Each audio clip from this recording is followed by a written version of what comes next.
Bom dia, meninos! Para nossa aula de hoje, vocês irão utilizar aquele livro de atividades a mais que vocês receberam junto com o material, tá? O exercício número 1 e 2, eles são basicamente de interpretação. No exercício número 2, ele está perguntando sobre as características do narrador, né? Então, vocês vão estar lendo lá. Dupin pareceu-me singularmente interessado no processo das investigações, ou pelo menos foi o que eu julguei. Então, se a gente observar que os verbos estão em primeira pessoa, né? Pareceu-me, julguei-me, né? A gente percebe, então, que essa história está sendo contada pela pessoa que participou da história, que participa, no caso, né? Então, nesse caso, nós teremos um narrador personagem, né? Então, quais são as características de um narrador-personagem? Vocês escrevam aí. O exercício número 3, ele é muito simples. Vocês vão fazer uma pequena pesquisa, tá? Uma simples pesquisa. Eu quero algo simples. Não precisa ser extenso. Utiliza as linhas que vocês têm aí no livro e está ótimo. Quem que foi, né? Edgar Allan Poe. E qual a sua importância para os contos de mistério? Apenas isso. Esse número 4, ele é referente ao texto O Encontro, né? Vocês vão estar lendo o texto também e analisando o uso de reticência, tá? Já o exercício número 5 é para vocês classificar as orações subordinadas substantivo. Prestem atenção, eu resolvi fazer junto com vocês para que, se acaso vocês tiverem dúvida, para que vocês tentem compreender um pouco mais, já que eu já comentei nas nossas aulas presenciais, né, que esse realmente era um assunto bem complicado.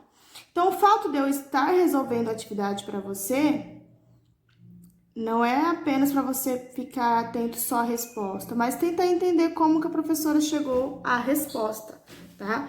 Esse é o mais importante desse vídeo. Então, antes da gente começar a fazer os exercícios, vamos fazer uma breve revisão sobre as orações subordinadas substantiva. Eu comentei com vocês em vídeos anteriores que a oração subordinada substantiva é aquela oração que a gente consegue substituir por isso, né? Por exemplo, os participantes queriam isso, né? Então, toda a oração subordinada substantiva, eu consigo substituí-la por isso. André estava esperançoso disso, né? No caso, eu falei disso porque começa com D, né?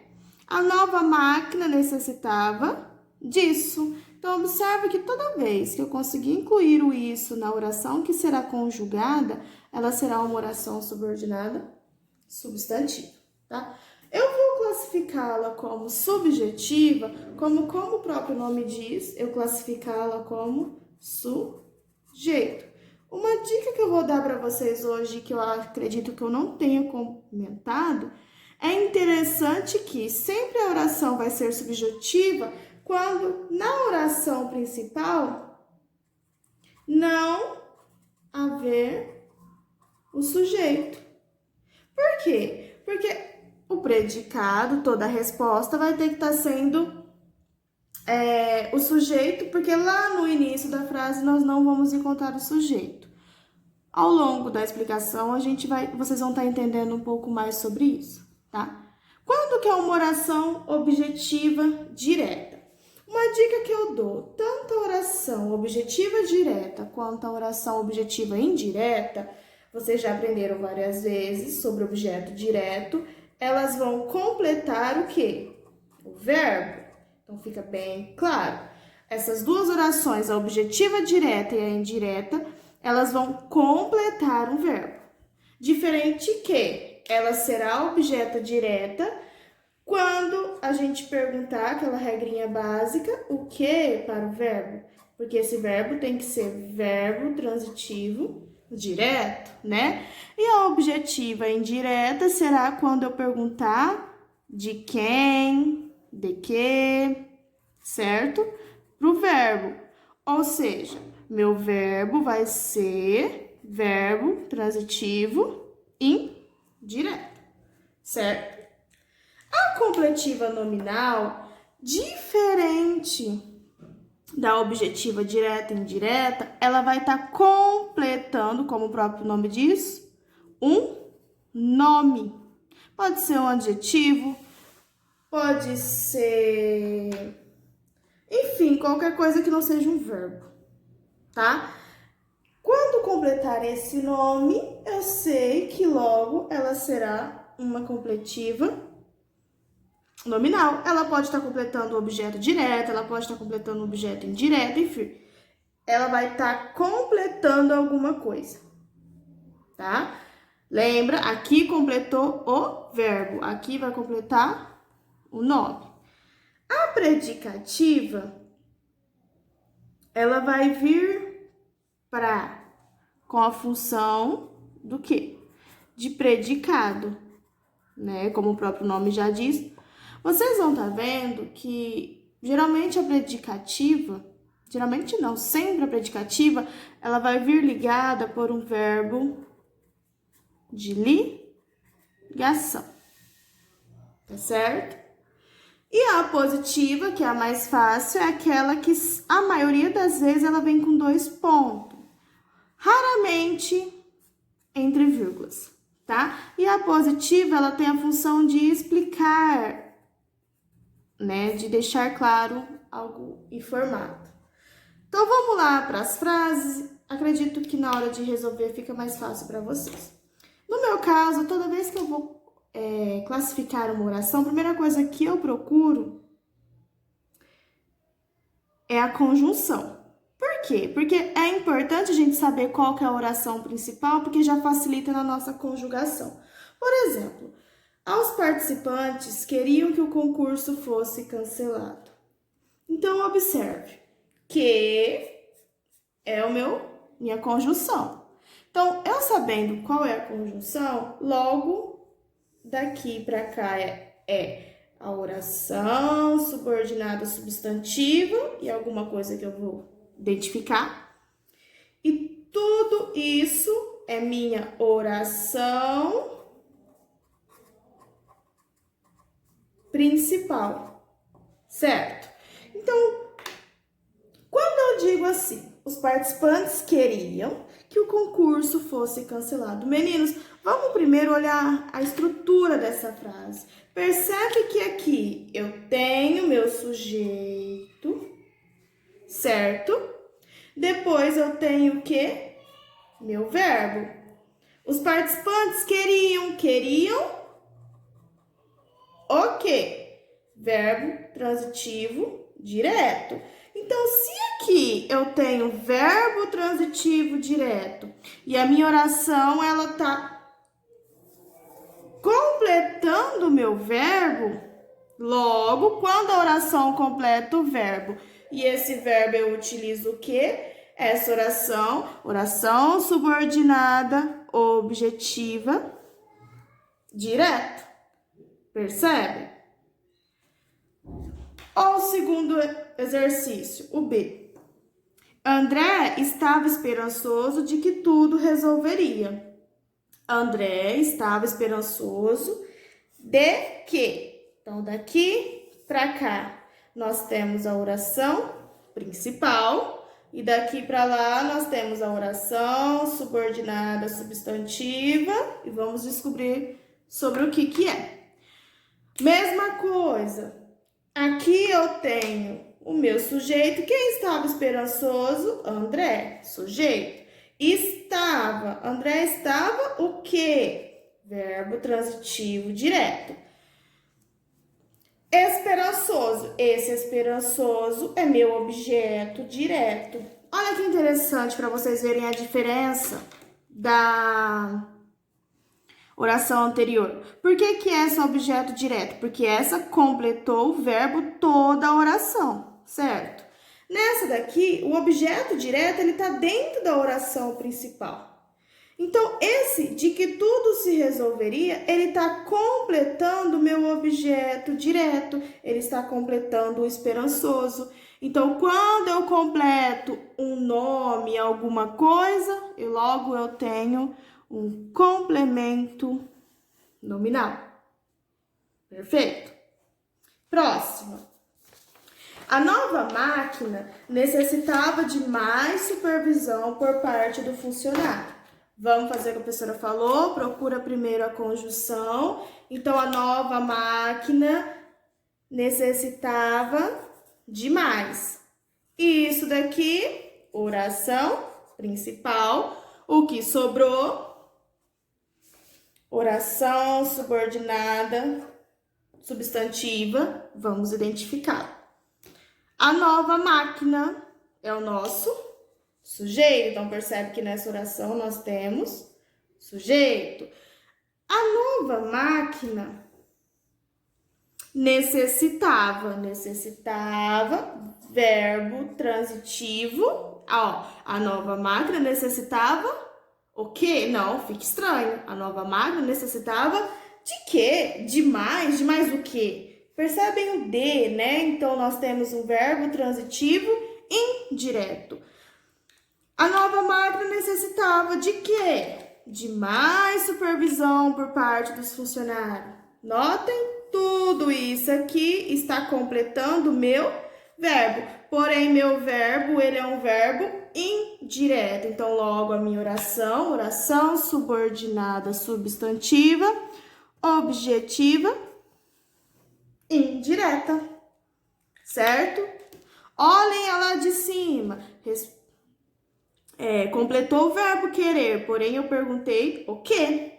Aqui completou o verbo necessitava, onde eu perguntei de mais, de quê, certo? Próxima. D. O problema era que ninguém tinha carro. Então, vamos lá. Que a nossa conjunção, então, o problema era oração principal, que ninguém tinha carro, é a nossa oração subordinada substantiva, e vamos identificar. O problema era que ninguém tinha carro. Meninos, o que eu vou falar para vocês aqui agora é algo que vocês podem levar para o vestibular, para a vida de vocês. Toda vez que a oração principal terminar com um verbo de ligação, certo? Logo, nós iremos ter uma oração subordinada substantiva predicativa, tá? Isso é uma regra. Toda vez que terminar com o verbo de ligação, nós temos uma oração predicativa. Por quê? Porque quem lembra das aulas anteriores, vocês de português do ano passado, não foram nem desse ano, a professora deve ter comentado com vocês que toda frase que tem um verbo de ligação, ela irá ser completada pelo predicativo do sujeito, certo? Então, esse predicativo, ele vai estar dando uma característica do sujeito. Nessa frase, a gente tem o sujeito. Nosso sujeito, o problema, certo? O problema é o nosso sujeito. Sujeito, verbo de ligação. O nosso complemento vai ser, a nossa oração, vai ser oração subordinada substantiva predicativa. Ela está funcionando como um predicado, tá? Na oração de baixo, olha que interessante. Por exemplo, é difícil que ele venha. Então, vamos lá. Que, né? Então, daqui para cá, oração principal. Daqui para lá, oração subordinada substantiva. Lembra lá no começo, quando eu disse para vocês que quando a oração ela não tiver sujeito, ela vai ser subjetiva, desculpa. Por exemplo, é difícil que ele venha. Cadê meu sujeito aqui na oração principal? Notem que a oração começou com o verbo de ligação. Aqui, a oração principal termina com o verbo de ligação. Nessa, contrário, ela começou com o verbo de ligação. Se ela começou com o verbo de ligação, tá faltando o sujeito. Onde que tá esse sujeito? O sujeito tá aqui. Então, quando a minha oração funcionar como um sujeito, ela vai ser oração subordinada, substantiva, subjetiva. Por quê? Porque essa oração está funcionando como sujeito. Meu sujeito está dentro da oração. É difícil que ele venha, ou seja, quem vai vir? Ele. O meu ele está dentro da minha oração que vai ser conjugada, certo? Então, outra regrinha. Aqui, sempre que terminar com o verbo de ligação, a oração principal, tá, meninos? Sempre que a oração principal terminar com o verbo de ligação, ela vai ser predicativa. Aqui, quando começar, iniciar a minha oração com um verbo e eu não ter o sujeito dentro da oração principal, certamente que meu sujeito vai estar aqui. Então, nas explicações, a gente aprendeu que quando a oração funcionar como um sujeito, ela vai ser subjetiva, certo? Então, para ela funcionar como um sujeito, meu sujeito deve estar dentro dela. A última, e eu acredito que é a mais fácil de todas, é aquela que a gente bate o olho, a gente já consegue conjugar. Por quê? Pelo simples fato da pontuação. Lembra da regra? Quando tiver 2 pontos, eu tenho uma oração subordinada, substantiva, apositiva. E olha que interessante a língua portuguesa, né? Eu tenho sujeito, Gabriel, tinha, verbo, tinha o quê? Um grande sonho. Então, nós temos toda a estrutura, né? Sujeito, verbo, transitivo direto. Aqui eu tenho o meu objeto direto, que é a resposta do verbo. E depois eu vou ter a explicação, né? O Gabriel tinha um grande sonho. Que sonho era esse? Que chegasse o dia da sua formatura. Mas essa aqui, como a professora falou, ela é a mais simples. Apenas pelo pontinho, perdão, né? Pelos 2 pontos que a gente tem, logo a gente já vê que ela é uma oração subordinada, substantiva, apositiva. Certinho? Bom, no exercício 6 de vocês têm que olhar. No período, não era difícil que lhe oferecessem essa generosa contribuição. A oração destacada se classifica como? Pensando de tudo que a gente fez anteriormente. Então, aqui oração principal, e aqui nós temos a oração subordinada substantiva. E aqui a pergunta que eu quero saber. Meninos, procurem o sujeito dessa oração. Onde que está o sujeito dessa oração? Não era difícil. Percebem que a minha frase, ela começa com uma negação e em seguida um verbo de ligação. Eu consigo encontrar o sujeito na minha oração principal? Não, né? Agora, se eu leio, não era difícil que lhe oferecessem essa generosa contribuição. Que lhe oferecessem o quê? Essa generosa contribuição. Qual que é meu sujeito? Generosa contribuição. Aqui é meu sujeito. O que a professora explicou? Quando a oração funciona como um sujeito, eu tenho uma oração? Isso, essa mesma aí que você conseguiu entender. Então, a resposta é essa aqui. Observe que aqui na oração principal não está o sujeito. Então, na oração principal não tem sujeito. Então, o sujeito está na oração subordinada, substantiva, subjetiva. Perfeito? E o último exercício que vocês irão fazer, ele é muito simples. Fiz o quadro com as características do conto de enigma. Vocês vão responder de acordo com as características do conto. Qual que é a finalidade, né? Um conto de enigma, ele tem a finalidade de entreter, né? Geralmente ele vai prender a atenção, ele quer fazer com que o leitor fique imerso na leitura, né? Fica curioso, fica querendo cada vez mais ler para chegar ao resultado, tá bom? Em que veículos de comunicação ele circula? Diferente da crônica, que a gente viu que ela é muito jornalista, que é uma característica jornalística, né? Então a gente encontra em jornais.